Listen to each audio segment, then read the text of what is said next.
jumlah personil tentunya ya gini Mbak Ira, jumlah banyak personil dan dikit itu tergantung profesionalismenya ya. Misalkan banyak personil akan tetapi pegawai tidak profesional juga akan tidak menghasil yang maksimal. Tentunya kita harus jumlah personil yang memadai dan punya profesionalisme yang tinggi. Kalau menurut jumlah, kalau pas pemilu memang kita terasa kurang Mbak Ira ya. Terasa kurang sekali. Kita mempunyai wilayah yang luas lah, Kebumen luas ya. Terkait kecamatan itu 26 kecamatan. Sementara desa dan kelurahannya 460 desa. Belum letak geografisnya itu ada sebagian pegunungan di sebelah utara maupun di sebelah barat seperti Ayah, Serokele.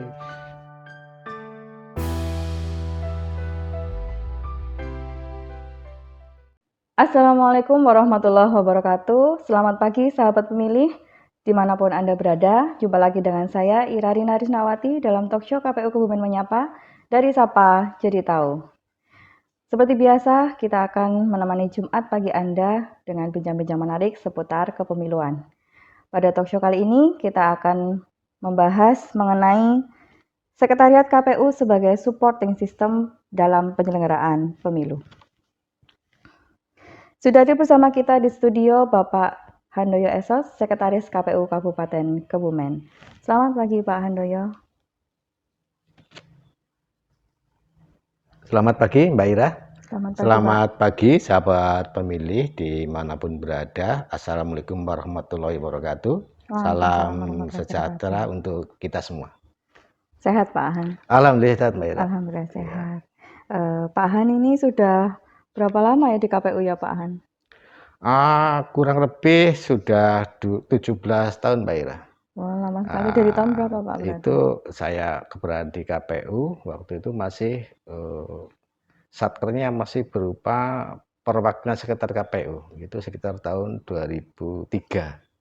Nah, di situ masih sekretarisnya masih Pak Parlan dan dibantu oleh 2 subak di situ Mbak Ira. Pak Han masih sebagai apa dulu Pak? Saya dulu masih sebagai staf teknis Mbak Ira di situ.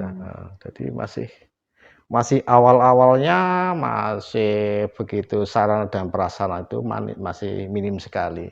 Itu dulu masih nunut menempati di gedung F yang lama dulu. Sekarang sudah menjadi kantor perizinan ya, perizinan di sana.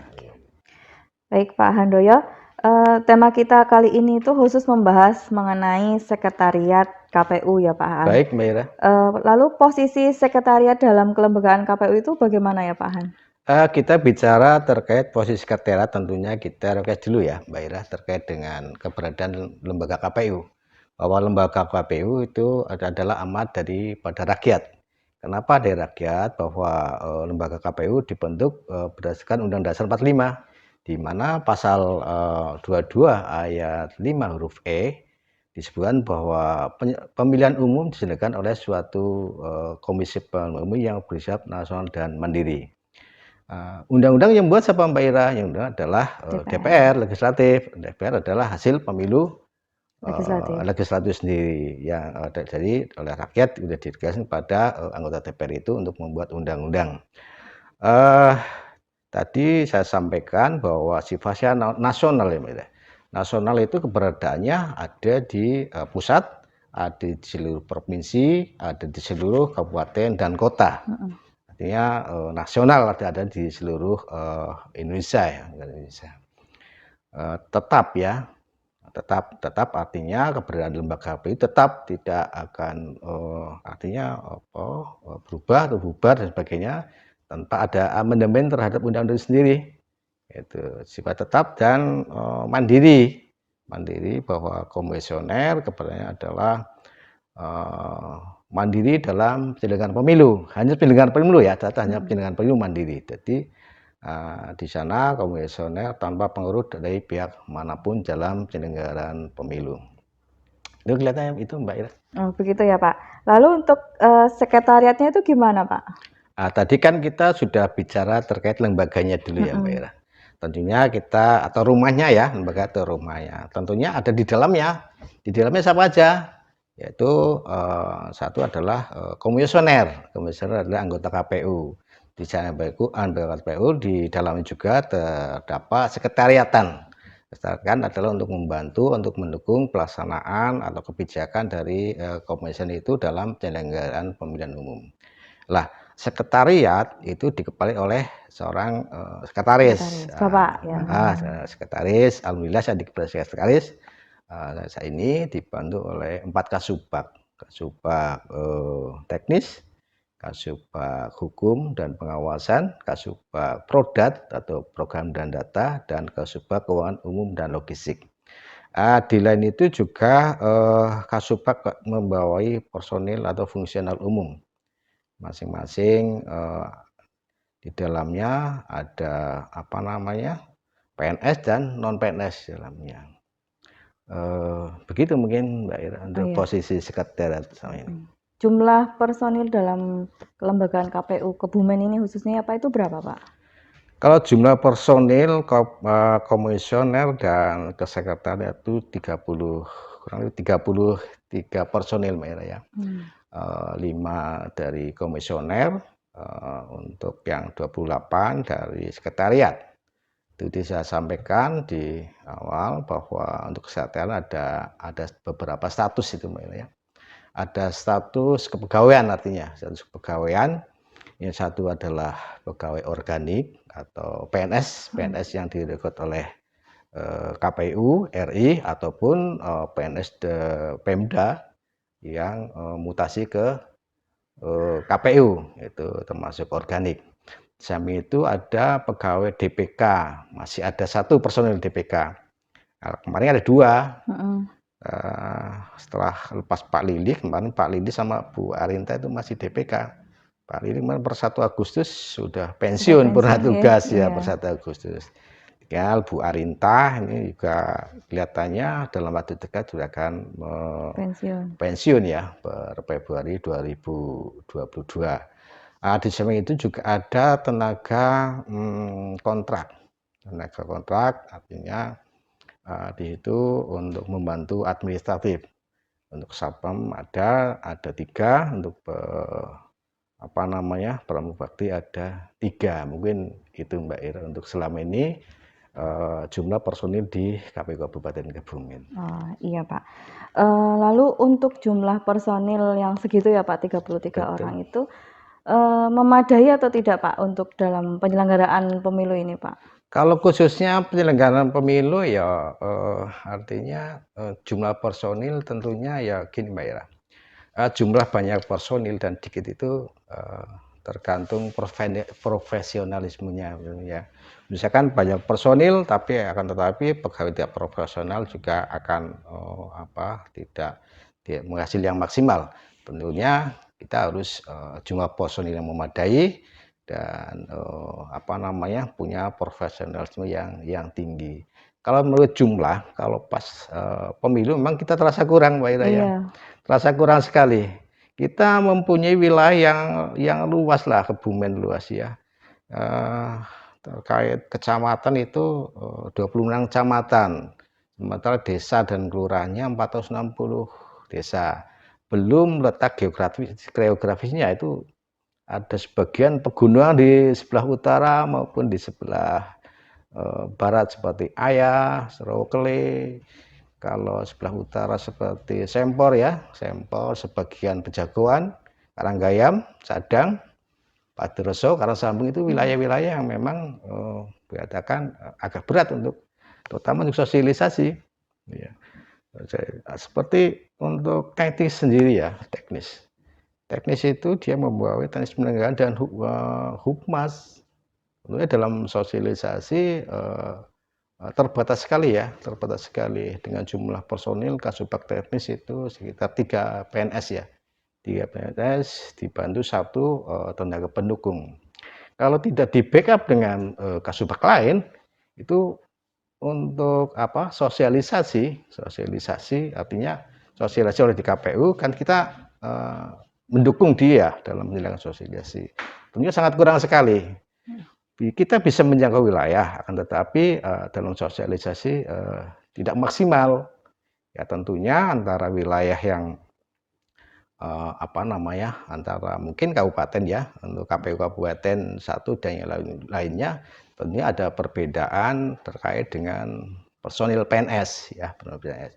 Jangan disamakan mungkin wilayah yang luas dengan wilayah yang cakupannya sedikit, untuk PNS-nya disamakan. Tentunya ini sudah ditangkap oleh KPU RI, tinggal nanti apa namanya, eksekusinya seperti apa mungkin itu.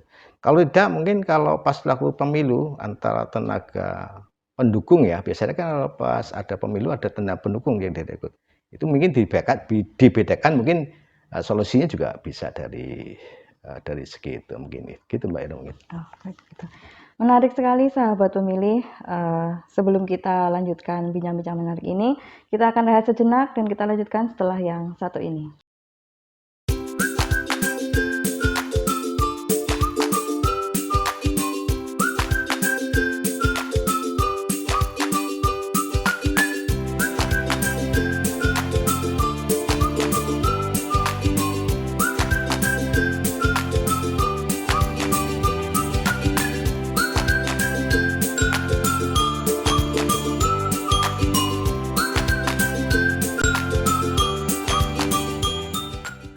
Baiklah Pak Han, mengenai ini Sekretariat KPU kan sebagai supporting system dalam penyelenggaraan Betul pemilu Mbak ya Ira. Pak. Tetapi pemilu itu kan tidak diselenggarakan setiap saat. Nah ini banyak masyarakat yang bertanya juga, apa sih pekerjaan KPU selain pemilu kayak gitu. Nah ini tanggapan Pak Han dari pandangan Sekretariat ya Pak. Menanggapi pertanyaan masyarakat seperti itu tuh bagaimana Pak? Gini Mbak Ira, memang yang dilihat itu waktu pilihan pemilu ya, memang itu bahwa kita terlalu sibuk sekali ya dengan itu, baik itu distribusi terkait dengan keperluan kepemilian maupun di dalam sendiri terkait dengan regulasi dan sebagainya. Tapi selain itu, selepas dari penyelenggaraan pemilu, kalau anggapan masyarakat tidak percaya ya kurang betul Mbak Ira. Kita ada pekerjaan yang rutin dilakukan setiap tahun, yaitu satu sosialisasi terkait dengan pendidikan pemilih. Kalau tahun ini sosialisasi itu dilaksanakan ke apa namanya, perguruan pendidikan tinggi. Selain itu juga kepada masyarakat seperti apa namanya, potensi konflik, terus terkait dengan apa, partisipasi pemilih rendah dan sebagainya. Tapi dengan adanya pandemi ini ya kami sementara berhenti dulu Mbak Ira karena tidak boleh tatap muka seperti itu. Di samping itu juga secara rutin sekretariat apa namanya, membereskan atau membereskan ya masalah terkait dengan logistik yang telah digunakan waktu pemilihan umum seperti kotak, seperti bilik, seperti surat suara kan harus dijaga betul-betul Mbak Ira itu karena surat suara adalah arsip negara ya yang harus dijaga walaupun nanti akan dilaksanakan pelelangan ya dengan persetujuan KPU RI. Di samping itu juga kita rutinnya seperti perbaikan sarana prasarana yang kemarin dilaksanakan waktu pemilihan umum. Di samping itu juga untuk tahun ini ada semacam apa ya, pemutaran data berkelanjutan terkait dengan pemilih. Itu kita selalu jaga terkait dengan apa namanya, data-data pemilih kita harus dimutakhirkan terus. Selama ini yang masih dilakukan oleh komisioner tentunya hal tersebut berkoordinasi dengan Dukcapil ya. Dukcapil ya, betul seperti itu, Mbak Ira. Oh, berarti Pak Sek di Sekretariat KPU itu berarti tetap ada tugas-tugas rutin yang harus dilaksanakan meskipun tidak ada pemilu ya Pak ya? Betul Mbak, termasuk kegiatan ini, Talkshow Kebumen Menyapa ini Iya, termasuk Pak. rutin Iya. dalam arti untuk pendidikan pemilih kepada masyarakat. Oh, baik Pak. Tadi kita juga sudah membahas mengenai antara sekretariat dan komisioner ya Pak ya. Betul, ya. Itu bagaimana koordinasi antara sekretariat KPU dan juga komisioner Pak? Ya, baik Mbak Ira, terkait koordinasi memang di dalam KPU ada 2 kamar ya, istilahnya 2 kamar. Hanya membedakan adalah tugas, wewenang, dan kewajiban. Selaku komisioner atau tupoksi sendiri, yaitu kalau berdasarkan peraturan KPU nomor 8 tahun 2019, itu tupoksi komisioner dari RI sampai kabupaten. Untuk sekretariat sendiri, untuk sekretariat ya ada peraturan KPU nomor 14 tahun 2020. Antara tupoksi ini dipadukan, jangan sampai bertolak belakang. Artinya bahwa posisi sekretariat di situ adalah tugas pelaksana kebijakan dan unit pendukung teknis. Jadi semua ya kebijakan dari komisioner, jadi sekretariat yang melaksanakan atau mendukung kegiatan komisioner, dalam arti bahwa untuk kegiatan itu secara sinergi dalam arti apa namanya, untuk kegiatan itu bisa berjalan secara maksimal seperti itu. Itu. Oh baik Pak, berarti misalnya apa ini Pak? Misalnya gini Mbak Ira, seperti kebijakan KPU tahun 2001 kan ada pemilihan pemilih yang di depan saya sampaikan ya, pemilihan pemilih pada kita apa namanya, ke pemilih partisipasi rendah, rawan bencana dan sebagainya itu adalah kebijakan KPU ya. Kebijakan KPU tentu dilaksanakan oleh jajaran sekretariat seperti divisi Sosdikdih Parmas, Parmas. Itu nanti kan terkait dengan Kasubag yang mengampunya adalah Kasubag teknis. Di dalam itu juga didukung oleh Kasubag lain seperti mungkin Kasubag Kul, itu terkait sarana yang untuk pelaksanaan anggaran, Kasubag program, Kasubag hukum terkait dengan SK-SK yang diterbitkan oleh KPU. Artinya dalam kebijakan KPU didukung sepenuhnya oleh seluruh bagian, subbagian ada di sekretariat KPU, tentunya melalui sekretariat KPU sebagai jembatannya, seperti itu Mbak Ira. Baik Pak Han, ini kemudian mengenai persiapan menghadapi pemilu 2024 dari sekretariat itu gimana Pak? Untuk menghadapi pemilu 2024 memang kemarin terkait anggaran, memang dari pemerintah daerah sudah lihat baik ya terkait dengan anggaran tahun 2024, itu diwujudkan dengan pembahasan anggaran atau dana cadangan di tahun 2024 untuk pemilihan bupati dan wakil bupati Kebumen tahun 2024. Itu kemarin sudah diadakan pembahasan oleh pemerintah daerah dan KPU terkait dengan tersebut. Ini juga terkait dengan pemilu. Kemarin mungkin 1 bulan 2 bulan yang lalu kami sudah melalui Zoom meeting virtual terkait dengan RAP pemilu 2024 dan anggaran pemilu kada tahun 2024. Di samping anggaran juga kita mempersiapkan terkait dengan personil yang ada di KPU. Tentunya personil KPU dengan berkurangnya ASN di KPU dengan pensiun, dengan harapan bahwa nanti bisa terisi secara cepat. Jadi nanti tidak terkendala dengan personil di KPU. Jadi tidak pincang lah seperti itu. Seperti jabatan tadi disampaikan di depan bahwa untuk jabatan Kasubag teknis dan Kasubag program nantinya ya cepat. Artinya untuk dalam rangka mendukung pemilu di tahun 2024. Mungkin itu Mbak Ira, mungkin untuk persiapannya.